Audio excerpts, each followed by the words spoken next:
हमारे चैनल को सब्सक्राइब करें और बेल आइकन दबाएं।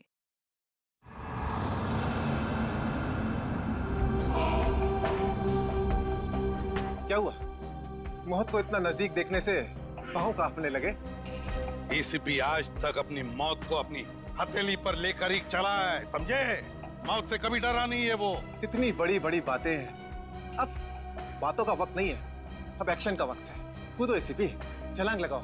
एक मिनट,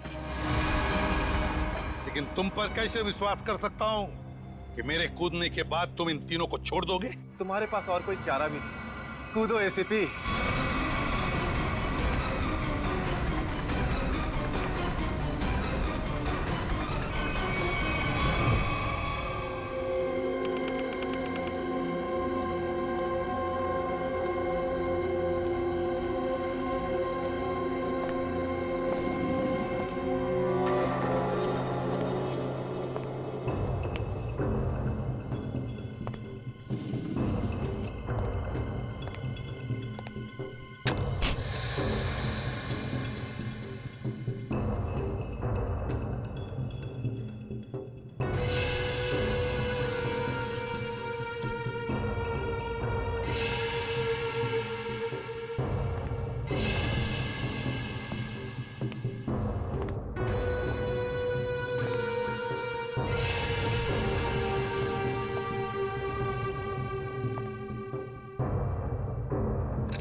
ये शो देखते वक्त तो पेट के दर्द की दवा साथ में रखनी चाहिए।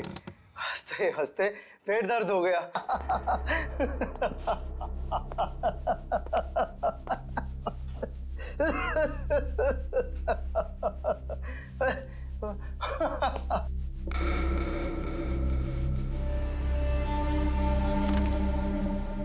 कौन है ये?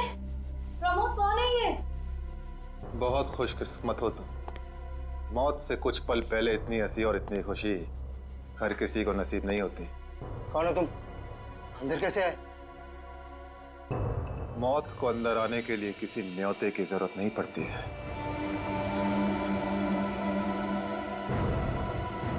ये क्या कर रहे हो? मैंने क्या बिगाड़ा तुम्हारा? तो रुक जरा, पुलिस को। Happy birthday Tarika. Thank you, Shreya. Thank you. Many happy returns of the day. Thank you, Siddharth. बहुत खूबसूरत फूल है। श्रेया की चॉइस है। हाँ, वो तो है। श्रेया की चॉइस तो कभी गलत हो ही नहीं सकती। हाय सिद्धार्थ। हेलो। हाय श्रेया। हाय पूर्वी। काफी देर कर दी आने में। थोड़ा ट्रैफिक मिल गया रास्ते में। अरे फ्रेडी सर, ये गपागप खा रहे हो? आप तो बोल रहे थे डाइटिंग कर रहे हो। डाइटिंग ही तो कर रहा हूँ। इसके पहले तो मैं 5-5 प्लेटें एक साथ खा जाता था। क्या बात कर रहे हो? हमारे प्लान पे तो पानी फिर गया अभिजीत। अरे ऐसे कैसे? कुछ ना कुछ तो करूंगा मैं। कैसे? हृदय, हाँ, उस कमरे में तुम्हारा कोई वेट कर रहा है। मेरा वेट कर रहा है? हाँ, कौन? तुम जाओ तो सही। अरे जाओ।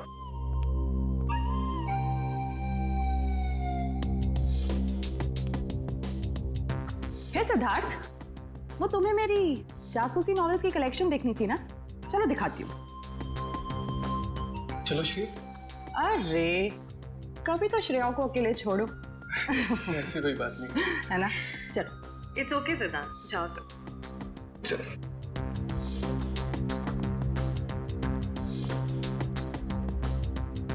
अरे श्रेया, तुम यहाँ? वहाँ कमरे में कोई तुम्हारा वेट कर रहा है। कौन? अरे जाओ, देखो तो सही। अरे सर,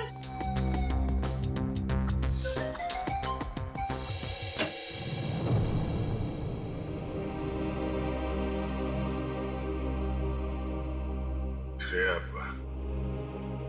अच्छा किया तुम सिद्धार्थ को अपने साथ यहाँ ले आई। I am very sorry.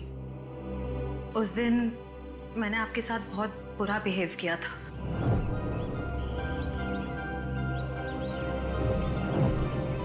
छोड़ो ना, मैं भूल गया हूँ, तुम भी भूल जाओ। काश भूल पाना इतना आसान होता। जिंदगी कितनी सिंपल हो जाती है। श्रेया, ये यादें ही तो है जो उदास दिलों को जिंदगी जीने का हौसला देती हैं। अगर यादें ही ना हो तो जिंदगी कितनी बोरिंग हो जाएगी।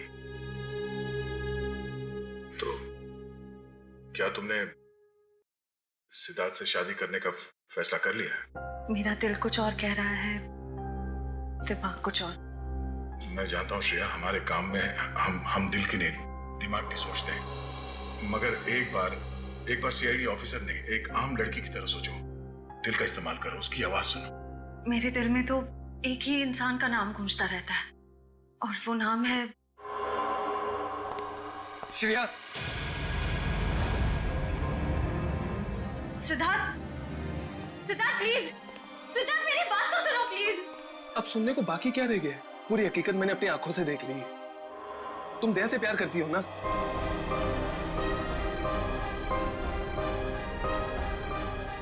सिद्धार्थ, मैं इस बारे में तुमसे बात करने वाली थी।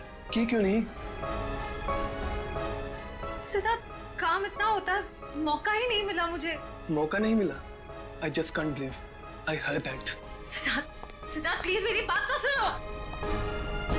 ये इतना आसान नहीं हो के अपने आपको मेरी जगह रखकर तो सोचो, फिर पता चलेगा मैं किस अग्नि परीक्षा से गुजर रही हूँ।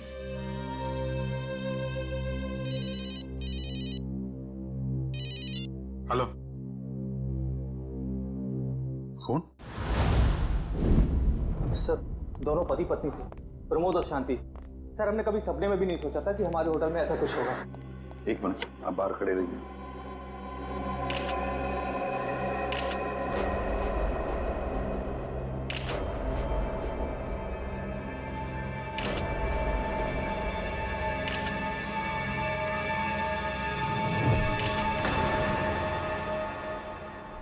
माय गॉड, दोनों की लाशें ऐसी इस अवस्था में। सर, इतने सारे केस सॉल्व किए, लेकिन इस तरह का केस कभी नहीं देखा। सर, लगता है ये दोनों खूनी से विनती कर रहे थे कि वो इन्हें छोड़ दे, मगर खूनी ने जरा भी दया नहीं दिखाई। नहीं फ्रेडी, लगता है खूनी ने पहले इन दोनों को मारा और फिर यहाँ लाकर बिठा दिया, हाथ पैर बांध दिए। जिस तरह से इन दोनों को बिठाया कुर्सी में, लगता है खूनी हमसे कुछ कहना चाहता है। ये देखो, कम से कम 6-7 वार तो किए इस बेचारी पर। ऐसे इतनी बेरहमी से मारा है जैसे ये खूनी कोई सिर फिरा हो, या फिर बदले की आग में ये सब किया है उसने। My God. सर, इस प्रमोद की पीठ पे भी वार किया गया है।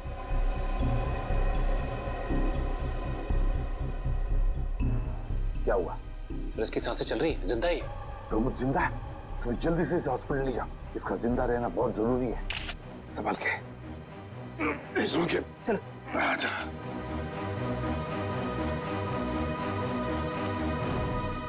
एक बात बताओ, ये खूनी अंदर आया कैसे? किसी ने देखा कैसे? नहीं सर, ये सब रात में हुआ सर, और रात के वक्त इसकी ड्यूटी रहती है सर, इससे पूछिए आप। कैसे हुआ ये सब?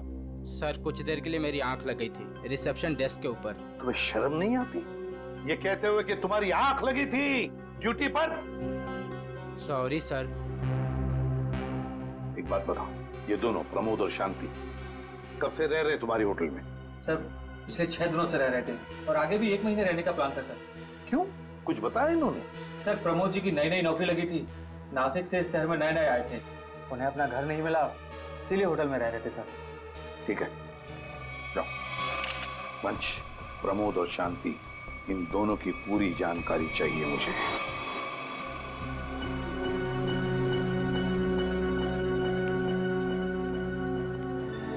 हाँ सचिन, ये प्रमोद कैसा है?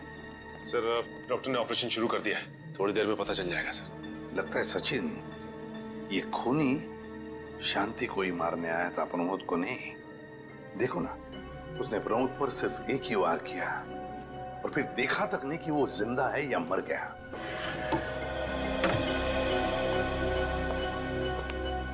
डॉक्टर साहब, कैसा है प्रमोद? हमने प्रमोद को बचा तो लिया है, मगर मगर क्या?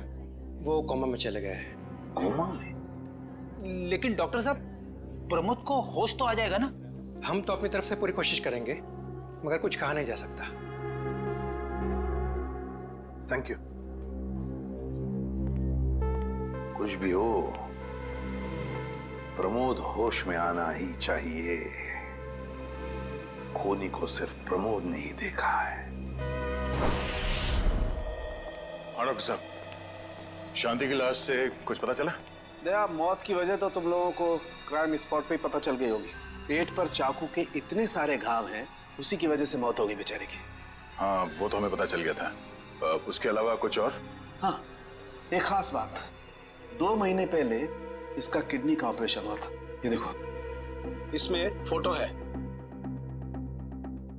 किडनी का ऑपरेशन? वंश, पता करो शहर के किस हॉस्पिटल में शांति के किडनी का ऑपरेशन हुआ था। जैसे? और सर, वो क्राइम सीन पे जो खून मिला था वो शांति और प्रमोद का ही है। खूनी ने खून करने से पहले एक एक कदम फूंक फूंक कर रखा है। हाँ, काफी प्लानिंग की है खूनी ने इस जुर्म को अंजाम देने के लिए। उसे पता था कि ये प्रमोद ऑफिस से कितने बजे वापस आता है, और वो होटल के कमरे में पहुंच गया जब दोनों मौजूद थे। पर सर, अगर उसका मकसद शांति को ही मारना था, तो वो तो प्रमोद के आने से पहले ही जुर्म को अंजाम देकर वहां से फरार हो सकता था। हाँ, ये बात तो है। मुझे लगता है खूनी ने प्रमोद के ऊपर सिर्फ एक ही बार वार किया, और वो इसलिए क्योंकि वो चाहता था कि वो कोमा में पहुंच जाए और जिंदा लाश बन जाए। सर, लगता है ये खूनी कोई एक्सपर्ट है जो अच्छी तरह से जानता था कि वार कहाँ पे करना है। सर, वो एक्सपर्ट नहीं, मुझे तो सरफिरा लगता है। वरना मारने के बाद इन्हें प्रार्थना की पोजीशन में क्यों बैठा था? कोई तो गहरा कारण है सबके पीछे जो इस खूनी के अतीत से जुड़ा हुआ है। क्या प्रमोद की बीवी का खून हो गया और प्रमोद कोमा में है? जी हाँ। खैर, अब ये बताइए कि पिछले कुछ दिनों से प्रमोद का स्वभाव कैसा था? क्या वो डरा डरा रहता था या कुछ और अजीब बात? नहीं, ऐसा तो कुछ नहीं था। पर हाँ सर, मैंने उनको काम में बहुत सारी गलतियां करते देखा। साफ साफ बताइए, प्रमोद किस तरह की गलतियां कर रहा था? बेसिक अकाउंटिंग की गलतियां। मुझे तो हैरानी हो रही थी कि इतने काबिल और इतने क्वालिफाइड इंसान ऐसे बच्चों वाली गलतियां कैसे कर सकता है कोई। वो तो अच्छा हुआ कि मैंने उनकी गलती देख ली, वरना पूरी अकाउंट शीट खराब हो जाती। सर, मुझे तो लगता है उन्हें काम आता ही नहीं था। ऐसा कैसे हो सकता है? वो जिस कंपनी से आए थे वो तो बहुत बड़ी कंपनी थी, और कोई भी बड़ी कंपनी किसी ऐसे आदमी को अपने यहाँ नौकरी पर क्यों रखेगी जिसे उसका काम ही नहीं आता हो? अब तो इस प्रमोद की सारी कुंडली निकालनी पड़ेगी। तो पति पत्नी प्रमोद और शांति एक नंबर के धोखेबाज थे। इनके सारे सर्टिफिकेट्स और डॉक्यूमेंट्स नकली हैं। स्कूल और कॉलेज हर जगह के। ऐसी क्या वजह हो सकती है जिस वजह से 420 करके ये उस फाइनेंस कंपनी में काम कर रहा था? ये उस प्रमोद को वहाँ काम करके क्या फायदा हो सकता है? इस सवाल का जवाब तो उसी वजह से जुड़ा है निखिल, जिसकी वजह से इस प्रमोद की हत्या की गई। पर वजह जो भी हो, उस वजह का पता तो सीआईडी निकाल ही लेगी। लेकिन सर, हो सकता है इन दोनों का नाम भी नकली हो सकता है। ऐसा भी हो सकता है कि ये दोनों असली प्रमोद और शांति हो ही ना, बल्कि कोई बहरूपिये हों जिन्होंने उन दोनों की जगह ले ली हो सकता है। एक सेकंड। हेलो, हाँ बोल रहा हूँ। हाँ, कौन सा hospital? Okay, thank you so much. क्या हुआ निखिल? हमारा अंदाजा सही निकला। 2 महीने पहले पुणे की मोती हॉस्पिटल में इस प्रमोद की पत्नी का एक ऑपरेशन हुआ था। वहाँ प्रमोद की पत्नी का नाम शांति नहीं बल्कि विनीता लिखा हुआ है। विनीता? मोती हॉस्पिटल, पुणे।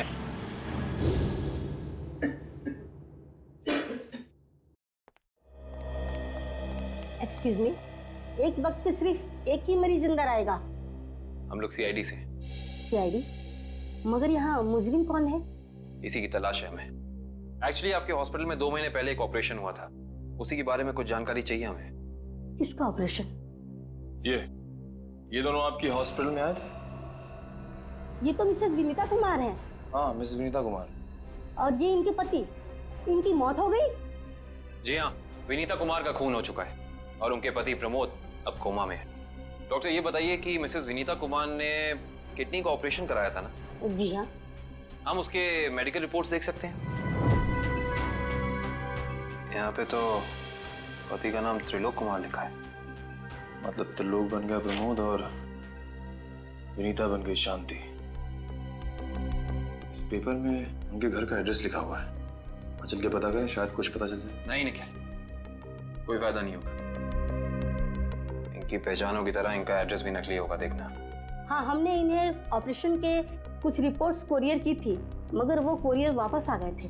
डॉक्टर ये बताइए कि इन्होंने ऑपरेशन का पेमेंट कैश में की थी या चेक से या किसी कार्ड से? इंश्योरेंस के जरिए। इंश्योरेंस? उस इंश्योरेंस कंपनी के कोई कागजात, कोई डॉक्यूमेंट्स हैं आपके पास? हाँ, इसी फाइल में होंगे। गुड।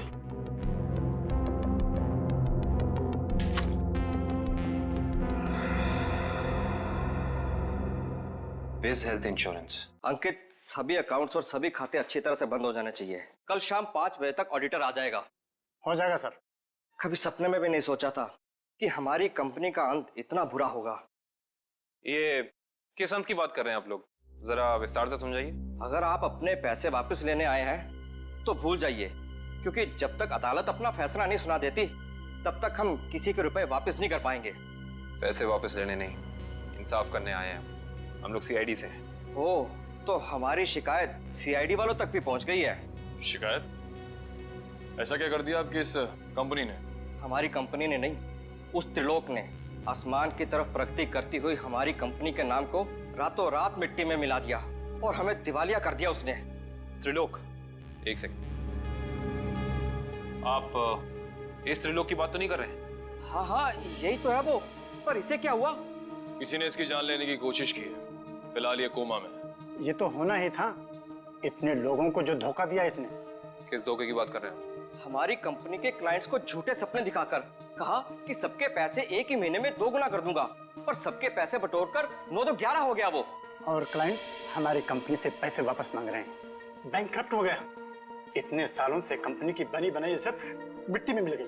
खोए हुए पैसे और खोई हुई इज्जत तो फिर से कमाई जा सकती है, पर खोई हुई जान तो वापस नहीं आ सकती ना। क्या त्रिलोक ने किसी की जान भी ली है? हाँ, हमारी कंपनी के सीईओ अनुज जी, जो कि सदमे को बर्दाश्त नहीं कर पाए और दिल का दौरा पड़ने से उनकी मौत हो गई। कहीं ये सारा हमला अनुज जी का कोई करीबी तो नहीं कर रहा है? अनुज जी की मौत का बदला लेने के लिए? हो सकता है। अनुज जी के परिवार में कौन कौन है? उनकी पत्नी सुधा, जो कि अभी सदमे में है, और उनका बेटा विक्की। विक्की? इस विक्की का फोन नंबर दीजिए जरा। विक्की के फोन का सिग्नल यहीं आसपास बता रहा है। होगी मैं। अच्छा, अभी भी मागाधे रोड की तरफ मुड़ा है। मागाधे?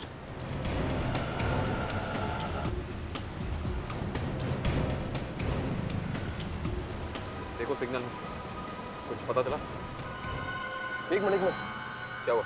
इस विक्की के फोन का सिग्नल यहीं आसपास बता रहा है। कहीं विक्की इस बाइक पे तो नहीं? हाँ सर, हो सकता है ये विक्की है। चेक करते हैं।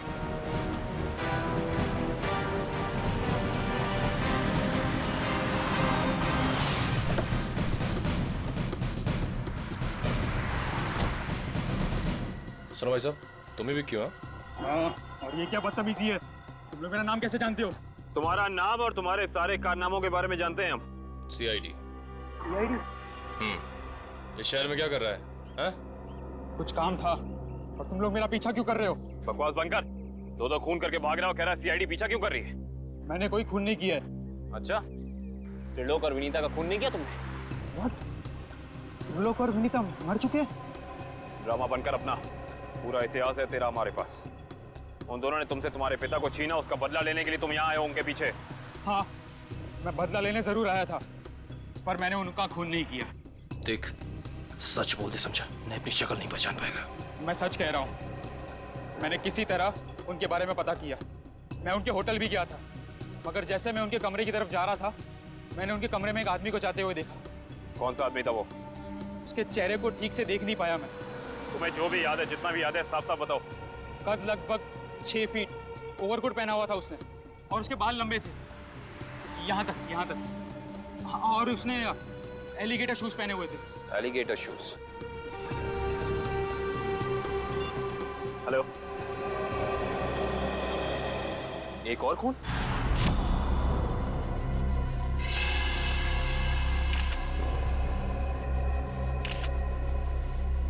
लाश ऐसे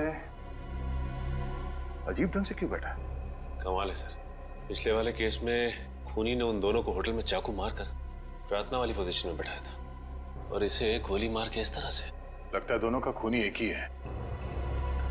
गोली सीधे माथे के बीचों बीच मारी है। अगर ये सीरियल किलर होता तो इसे भी चाकू से मारता सर, क्योंकि विनीता को उसने चाकू से मारा था, इसे तो गोली मारी है। हाँ, मगर लाशों को ऐसे एक ही ढंग से बिठाना क्या दो अलग अलग खूनी करेंगे? मुझे लगता है दोनों का खूनी एक ही है। और जिस वक्त इस तिग्मांशु का खून हुआ, लगता है खाना खाने ही वाला था। तो यहाँ पे दूसरी प्लेट भी पड़ी है, कहीं ऐसा तो नहीं कि ये तिग्मांशु की बीवी के लिए थी? मैम सब तो एक हफ्ते के लिए गाँव गई हुई है, एक हफ्ते के बाद लौटेगी। तो क्या घर में कोई और आदमी था जिसके लिए तिग्मांशु ने एक और प्लेट में खाना डाला? नहीं साहब। अच्छा, जब तुम घर वापस आए उस वक्त ये दरवाजा खुला था या बंद था? नहीं साहब, बंद था। तो फिर तुम घर के अंदर कैसे आए? साहब ने एक चाबी मेरे पास भी दे रखी है। वो जो कोई भी था, ऐसा लगता है कि तिग्मांशु उस आदमी को जानता था। एक काम करो सचिन, पंकज, घर की अच्छी तरह से तलाशी लो, देखो कुछ मिलता है क्या।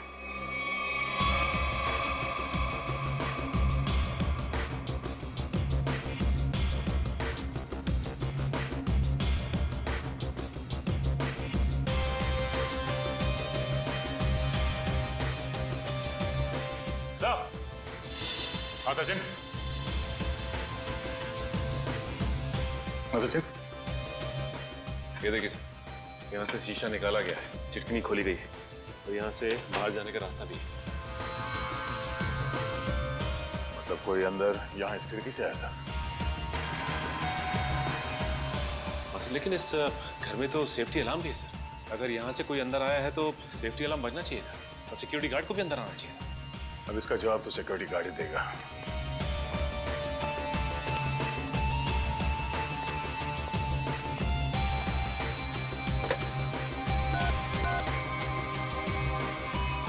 Hello security. अच्छा, आज दोपहर को तिग्मांशु जी के घर से अलार्म बजा था, तो फिर आप चेक करने के लिए उनके घर पे क्यों नहीं आए? ओ आई सी, पिछले हफ्ते भी? ठीक है, थैंक यू। क्या बोला सर ये सिक्योरिटी वाला? सिक्योरिटी का कहना है कि अलार्म बजा था और उन लोगों ने घर में फोन भी किया, तो तिग्मांशु जी ने कहा कि गलती से अलार्म बज गया, इसलिए वो लोग ऊपर नहीं आए। सर, हो सकता है तिग्मांशु ने मजबूरी में कहा, खूनी ने उसके सर पे गन तान दी हो। कुछ कह नहीं सकते। बात करते वक्त अगर थोड़ी सी भी टेंशन हो आवाज में तो ये सिक्योरिटी वाले तुरंत भाप लेते हैं। दरअसल पिछले हफ्ते भी तिग्मांशु के घर से अलार्म बजा था और जब सिक्योरिटी वालों ने फोन किया था तो तिग्मांशु ने यही कहा था कि गलती से बच गया।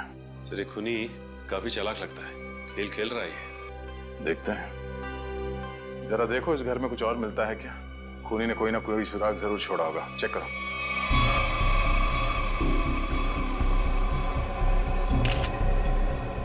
सर एक मिनट सर।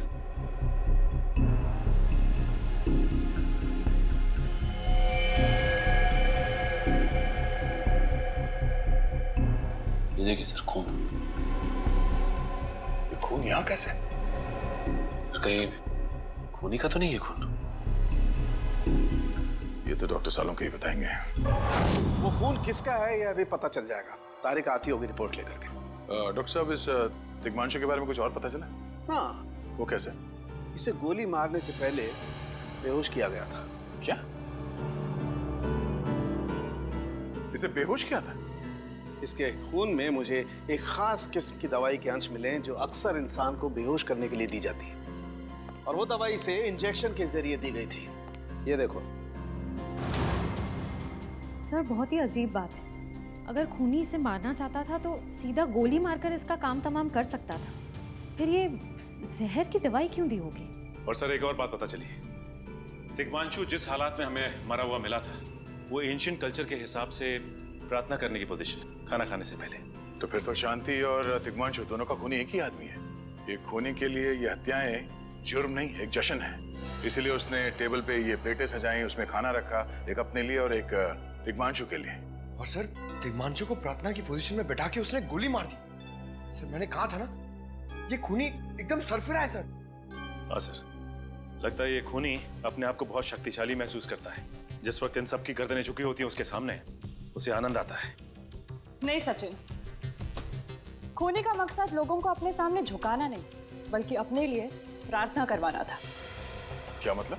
ये रही उस खून की रिपोर्ट। ये खून ना ही तिग्मांशु का है और ना ही उसके घर वालों का। ये खून उस खूनी का ही है। खूनी का? मगर वहां तो हाथापाई के कोई निशान नहीं मिले और उस जगह को देख के ऐसे लगा भी नहीं कि तिग्मांशु ने सेल्फ डिफेंस में खूनी के ऊपर हमला किया होगा। वो इसलिए दया क्योंकि ये खून खूनी ने अपने मुंह से थूका था। हमें इसके खून में से इसके सलाइवा के कुछ अंश भी मिले। उसकी तबीयत खराब है क्या? हाँ, वो बीमार है। उसके खून में एथिमोलाइसिन नाम की दवाई का अंश मिले और उसका कीमोथेरेपी हुआ था। इसका मतलब उसे कैंसर है, ब्रेन का कैंसर, लास्ट स्टेज का ब्रेन कैंसर। इसीलिए वो लोगों से अपने लिए प्रार्थना करवा रहा है ताकि उसकी ये बीमारी ठीक हो जाए। हमारे क्रिमिनल डेटाबेस में चेक करो, पता करो ये कोई पुराना पापी तो नहीं है। नहीं सर, उस खूनी का हमारे क्रिमिनल डेटाबेस में कोई रिकॉर्ड नहीं है। कोई इतिहास नहीं है? नहीं सर। सर, तिग्मांशु की पूरी कुंडली निकाल के लाओ सर। प्रमोद की तरह इसकी पहचान भी नकली है। What? हाँ सर, ये देखिए, उसका असली नाम राकेश है और जिस तरह प्रमोद को चासू बीसी की आदत थी, ठीक उसी तरह राकेश भी भूली भाली लड़कियों को फंसाता था शादी के झांसे में। कई लड़कियों ने आत्महत्या की है इस तिग्मांशु और राकेश के चक्कर में। हाँ सर, शादी के बाद उनके पैसे लेके ये गायब हो जाता। सर, इसका मतलब खूनी ने 2 ऐसे लोगों को मारा जो पहले से मुजरिम थे। शायद उसने सोचा होगा कि मरने से पहले कुछ अच्छे कर्म कर लूं। नहीं श्रेया, जरूर कोई रिश्ता रहा होगा उसका इन दोनों अपराधियों के साथ। पता करो इन दोनों अपराधियों का केस किस पुलिस स्टेशन में फाइल किया गया था? सर, ब्रेन कैंसर के जितने भी पेशेंट्स हैं शहर में, उन सबकी लिस्ट मिल गई है सर। कुल मिला के ऐसे 50 पेशेंट्स हैं, जिसमें से 10 पेशेंट्स ऐसे हैं जो कैंसर की लास्ट स्टेज पे हैं। उनमें से 4 औरतें हैं, बचे 6। हाँ सर, और इन 6 में से 4 ऐसे हैं जो 70 साल से ऊपर के बुजुर्ग हैं। अब बचे 2, ये उदय और भानु। तुम इन दोनों से मिले? हाँ सर, ये उदय 6 महीने से हॉस्पिटल में है। और भानु? भानु सर 1 महीने से हैदराबाद में। ये कैसे हो सकता है सचिन? अगर वो मुजरिम इसी शहर में है तो कहीं उसका इलाज चल रहा होगा ना कहीं से वो दवाई खरीदता होगा। वांची सर, इस शहर में जितने भी केमिस्ट है जहाँ पे ब्रेन कैंसर की दवाइयाँ बेची जाती है, उन सब की लिस्ट चाहिए मुझे। सब पता चल गया। त्रिलोक और राकेश दोनों के खिलाफ एक ही थाने में केसेस दर्ज किए गए थे, जगतपुरी थाने। इस केस का पूरा इतिहास जगतपुरी थाने से ही पता चलेगा। Excuse me. यस। आपकी दुकान पे ब्रेन कैंसर की दवाइयाँ बेची जाती हैं? जी हाँ, हमारी दुकान उन चुनिंदा दुकानों में से है जहाँ ये दवाई आपको मिलेगी। वैसे ये दवाइयाँ बहुत कम लोग खरीदते होंगे नहीं? जी, बहुत महंगी है एक्चुअली। अच्छा, जो लोग ये दवाइयाँ खरीदते हैं उनकी लिस्ट मिल सकती है हमें?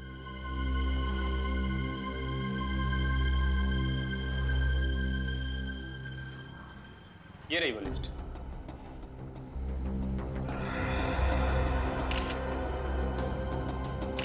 तपन, उदय और नितिन, ये तीनों लोग तो उस मरीज की लिस्ट में थे। अच्छा, आपको पूरा यकीन है कि इनके अलावा और कोई नहीं आता ये दवाई लेने के लिए? जी नहीं, लेकिन हो सकता है कोई गैर कानूनी तरीके से ये दवाई खरीद रहा हो। ये दवाइयाँ काफ़ी महंगी है ना, आम आदमी इसका खर्चा नहीं उठा सकता। अच्छा, आप किसी ऐसे आदमी को जानते हैं जो ये गैर कानूनी काम करता है? एक आदमी है, आंद्रे नाम है उसका। प्यार से लोग उसे एंडी कहते हैं। ये जो ज्वाला रोड पे पब्लिक पार्क है ना, अक्सर वहीं मिलता है। कांस्टेबल सुनील? Yes sir. आप सीआईडी से ही हैं ना? हाँ, हमारी बात शायद आप ही से हुई थी। साहब बताइए, कांस्टेबल सुनील आपके लिए क्या कर सकता है? सुनील जी, हाल फिलहाल में इस रिकॉर्ड रूम में कोई चोरी वगैरह हुई थी क्या? चोरी नहीं तो सर, अब यहाँ भला कोई चोरी कैसे करेगा? सुनील, फिर आप एक हेल्प कर सकते हैं हमारी। हमें 2 मुजरिमों की फाइल चाहिए। एक का नाम है त्रिलोक कुमार और दूसरे का राकेश भिवेन। 1 मिनट सर, क्या नाम बोले? राकेश? राकेश भिवेन।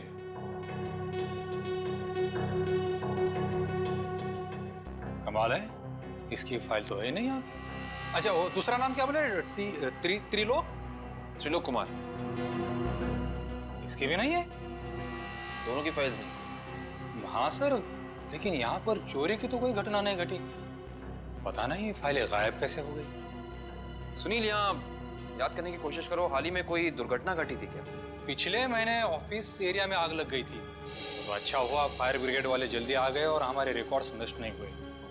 जरूर ये आग भी जानबूझकर लगाई गई थी। आग लगने की वजह क्या थी? वो बताया गया कि मेन स्विच बोर्ड के अंदर शॉर्ट सर्किट हुआ था। कोई इलेक्ट्रिशियन भी आया था काम करने के लिए। जरूर वहीं छेड़छाड़ की गई है। उस इलेक्ट्रिशियन का कोई आता, कोई पता, कोई कांटेक्ट है? दूसरे कांस्टेबल के पास था, लेकिन वो तो रिटायर होकर गांव चले गए। हाँ, कोई बात नहीं। सुनील, एक काम करिए, आप चेक करके बताइए कि और किन किन मुजरिमों की फाइल्स यहाँ से गायब हुई हैं। Okay sir. पता तो चले आखिर अगला शिकार है कौन इस अनोखे खूनी का। ये ले पैसे। अरे ये दवाइयाँ तो असली है ना। अरे अंकल जी, ये जो शक की बीमारी है ना, कैंसर से भी ज्यादा खतरनाक है। अगर आपको यकीन नहीं है कि ये दवाई असली है या नहीं, तो खुद जाकर दुकान से क्यों नहीं खरीद लेते? अरे तुम तो बुरा मान गए, मैं तो बस ऐसे ही पूछ रहा था, मेरा मतलब वो नहीं। जानते हो, इस तरह से दवाइयाँ बेचना और खरीदना दोनों गैर कानूनी है। आखिर तुम्हारा कोई फायदा नहीं है। मैंने सुना था कि सीआईडी बड़े-बड़े केस हैंडल करता है। मैं तो छोटा मोटा चोर हूँ, जाने दो ना साहब। हाँ मिस्टर छोटे चोर, ये बताओ कि तुम्हारे पास से ये दवाइयाँ खरीदने के लिए कोई ऐसा आदमी आता था जो 6 फीट लंबा था और लंबे लंबे बाल थे उसके, और वो एलिगेटर वाले शूज पहनता था? हाँ, वही जो आगे से नुकीला होता है। हाँ, आया था चिराग। आप लोग चिराग को ढूंढ रहे हो? हाँ। कहाँ मिलेगा ये चिराग? चिराग? लगता है चिराग घर पर नहीं है। कमरे अच्छी तरह से चेक करो, देखो कुछ मिलता है क्या। पंकज, कंप्यूटर चेक करो।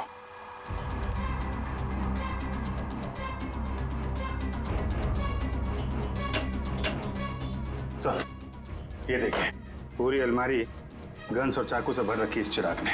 My God. सर, हाँ, अंदर के कमरे में से ये खून से भरे हुए कपड़े मिले। पुलिस रिकॉर्ड रूम से फोन है। देखो। हेलो जी, कहिए। कौन? संदीप, स्वाधीन और हेमंत। ओके, ठीक है। कौन है ना? सर, त्रिलोक और तिग्मांशु की तरह इन तीनों की फाइल भी चोरी हुई है पुलिस रिकॉर्ड रूम से। मतलब अभिजीत, अब ये चिराग इन तीनों में से किसी एक को मारने वाला है। सर एक सेकंड, ये देखिए सर, इस कंप्यूटर की फाइल में इन तीनों की फाइल है। सर ये तीनों भाई हैं और बदमाश भी हैं, और इन्होंने 3 खून किए हुए हैं सर। सर यहाँ पे 2 एड्रेस है, एक चीकूवाड़ी और एक चारकोप पर चिकुवाड़ी। एक काम करते हैं अभिजीत, हम दोनों चिकुवाड़ी चलते हैं और तुम लोग तीनों भी चारकोप चले जाओ। Yes sir. हाँ सर। चलो अभिजीत।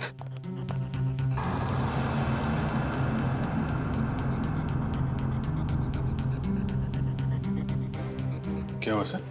अभिजीत, ये पेन, ये मेरा पेन है अभिजीत। आपका पेन? यहाँ पे कैसे सर? ये पेन मैंने जग्गा को दिया था, जग्गा को। जग्गा सर? वो आपका खबरी? हाँ अभिजीत, मेरा खबरी। मगर जग्गा तो मर चुका है सर। हाँ अभिजीत, तो मर चुका है, लेकिन जिस खून में तलाशी करने में मदद की थी जग्गा ने हमारी, उस वक्त वो खून भी इसी तरह हो रहे जैसे आज हो रहे हैं। खून करने के बाद लोगों को प्रार्थना की पोजीशन में रखा जाता है। चलते हैं सर। नहीं अभिजीत, क्योंकि अभिजीत जिस तरह से वो खून किए जा रहा है, लगता है मुझे संदेशा भेज रहा है, तो मुझे मिलना चाहता है अकेले में।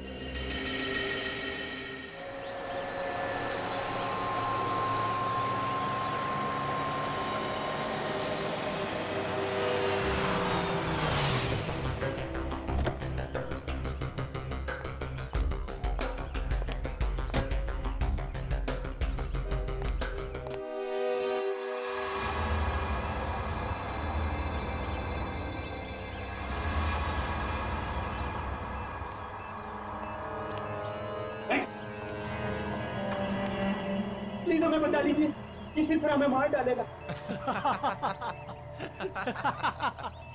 घबराओ मत, मैं इसे भी प्रद्युम्न हूँ, कुछ नहीं होने दूंगा तुम्हें। इनकी बातों को ज्यादा सीरियसली मत लेना, इन्हें तो झूठे वादे करने की आदत है, और इतनी बड़ी बड़ी बातें करने से पहले एसीपी जरा मेरा इंतजाम तो देख लो।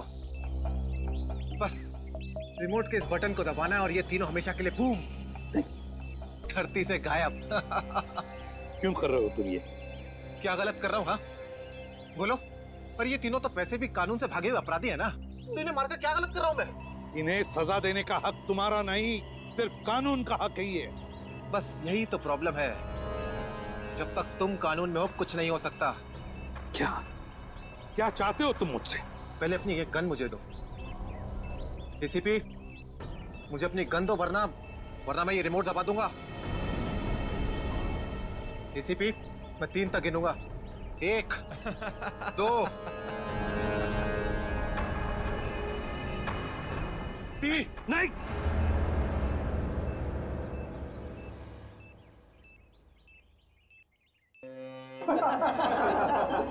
बहुत अच्छे, बहुत अच्छे। तो तुम जानना चाहते थे ना कि मैं तुमसे नफरत क्यों करता हूँ? हाँ। जग्गा खबरी का नाम ध्यान है? याद है मुझे। मैं उन्हीं का बेटा हूँ। पता चल चुका था मुझे। एसीपी, तुमने मेरे पिताजी से वादा किया था ना कि तुम उनका बाल भी बाका नहीं होने दोगे, फिर क्यों नहीं बचा सके उन्हें? बोलो। देखो चिराग, तुम्हारे पिताजी की मौत का बोझ आज भी मेरे दिल पर है। बंद करो ये तुम्हारा नाटक। उस वक्त कहाँ थे तुम, जब मेरे पिताजी की मौत के बाद मैं और मेरी माँ दर दर की ठोकरें खा रही थी? खाने के पैसे तक नहीं थे हमारे पास। तो तुम मेरे पास चले आते, मैं कुछ मदद कर सकता था तुम्हारी। क्या कर लेते तुम? हाँ, सिवाय झूठे वादों के। तुम्हें पता है एसीपी, मुझे कैंसर है, आखिरी स्टेज। और ये इसीलिए क्योंकि मेरी माँ के पास पैसे नहीं थे मेरे इलाज के लिए। मैं तुम्हारा दुख समझ सकता हूँ चिराग, तुम्हारी तकलीफ समझ सकता हूँ, मगर इन तीनों ने क्या बिगाड़ा है तुम्हारा? तुम इन तीनों की जान बचाना चाहते हो? हाँ। तो तुम्हें अपनी बलि देनी होगी। क्या मतलब? मतलब तुम इस बिल्डिंग से छलांग लगानी होगी, ताकि फिर कोई जग्गा खबरी सीआईडी का शिकार ना बने।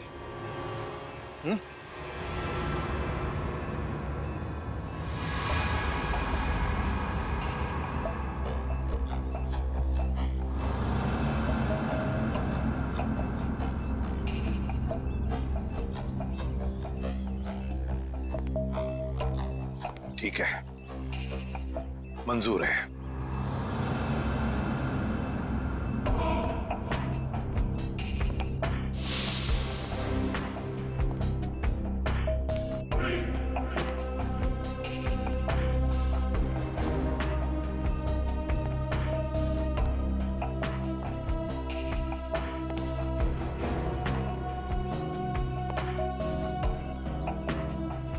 चढ़ो एसीपी, चढ़ो।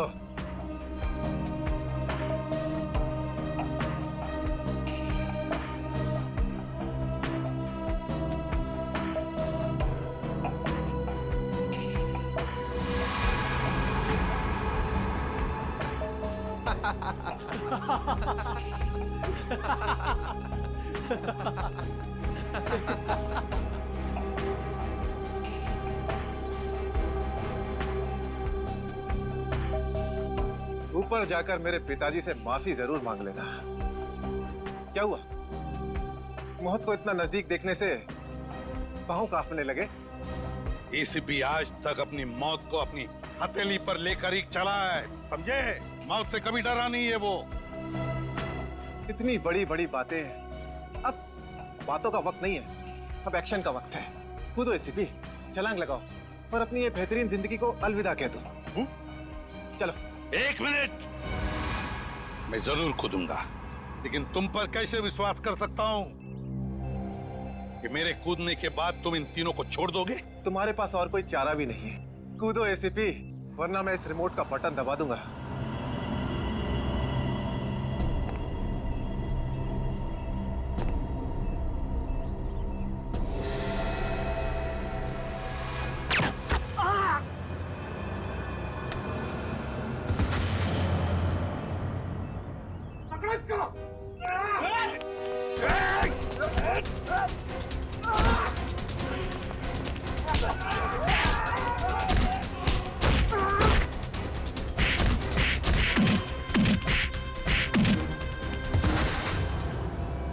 बस मिस्टर चिराग, बहुत चला लिया न्याय की अदालत।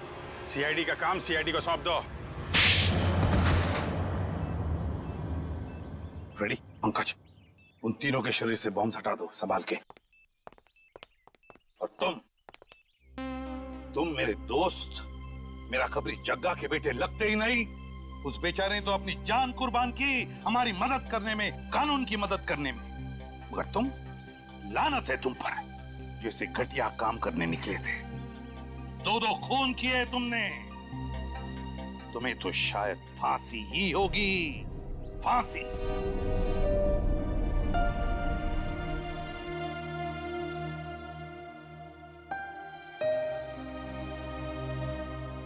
बड़े बुजुर्ग कह गए कि अगर कोई चिंता सताए तो उस चिंता को अपने कलेजे के अंदर अंगार बनने नहीं देना चाहिए। कलेजा जल जाता है। मुझे कोई चिंता नहीं सता रही है। In fact I think I am the luckiest girl in the world right now. CID में सब मेरे काम से खुश हैं। मेरे पास तुम दोनों जैसे दोस्त हैं। मेरी शादी होने वाली है। एक लड़की को और क्या चाहिए होता है? शायद प्यार। प्यार भी तो है ना मेरे पास। मम्मी पापा का प्यार, दोस्तों का प्यार और सिद्धार्थ का प्यार। जुबान की बात दिल से मेल नहीं खा रही है श्रेया। मतलब ये कि दिल की बात जुबान पे लाने का वक्त आ गया है श्रेया। वो श्रेया कहाँ गई? हाँ, जो अपने सारे डिसीजंस खुद लेती थी, जिसे पता था कि उसको अपनी जिंदगी में क्या चाहिए। हाँ श्रेया, अब वक्त आ गया है। तुम्हें किसी एक को चुनना ही होगा। और अगर तुमने एक स्ट्रॉन्ग डिसीजन नहीं लिया ना, तो उसका असर तुम्हारी जिंदगी पर नहीं, बाकी 2 जिंदगियों पर भी पड़ेगा। मैं क्या डिसीजन लूं? किसे चुनूं? उस इंसान को जिसे मैं बहुत प्यार करती हूँ, पर उन्होंने कभी अपने प्यार का इजहार नहीं किया, या शायद वो मुझसे प्यार करते ही नहीं, या फिर उस इंसान को जो मुझसे बहुत प्यार करता है, मुझे पलकों पर बैठा कर रखता है। मगर यहाँ पे इम्पोर्टेंट सवाल ये है कि तुम किससे प्यार करती हो? नहीं तारिका, यहाँ ये बात इम्पोर्टेंट है कि अब मैं पीछे नहीं हट सकती। मेरे किसी भी डिसीजन से ना सिर्फ सिद्धार्थ को, बल्कि उसकी और मेरी फैमिली को बहुत दुख होगा। बच्चों जैसी बातें मत करो श्रेया। हर माँ बाप चाहते हैं कि उनके बच्चे को जिंदगी की हर खुशी मिले। तुम सिद्धार्थ के साथ खुश नहीं रह पाई तो क्या अंकल आंटी खुश रह पाएंगे? और अगर तुम खुश नहीं रही तो क्या सिद्धार्थ खुश रह पाएगा? तुम्हारा एक कदम श्रेया बहुत सारी जिंदगियों को अफेक्ट करेगा। तुम बस दिल से काम लो। देखो, दिल हमेशा सही रास्ता दिखाता है। ठीक है, अब से मैं अपने दिल की बात सुनूंगी। अगर मैं किसी भी कदम पर कमजोर पड़ जाऊं तो तुम दोनों को मुझे सही रास्ता दिखाना होगा। हाँ, लेकिन एक शर्त पे। कैसी शर्त? तुझे आइसक्रीम खिलानी पड़ेगी। Of course.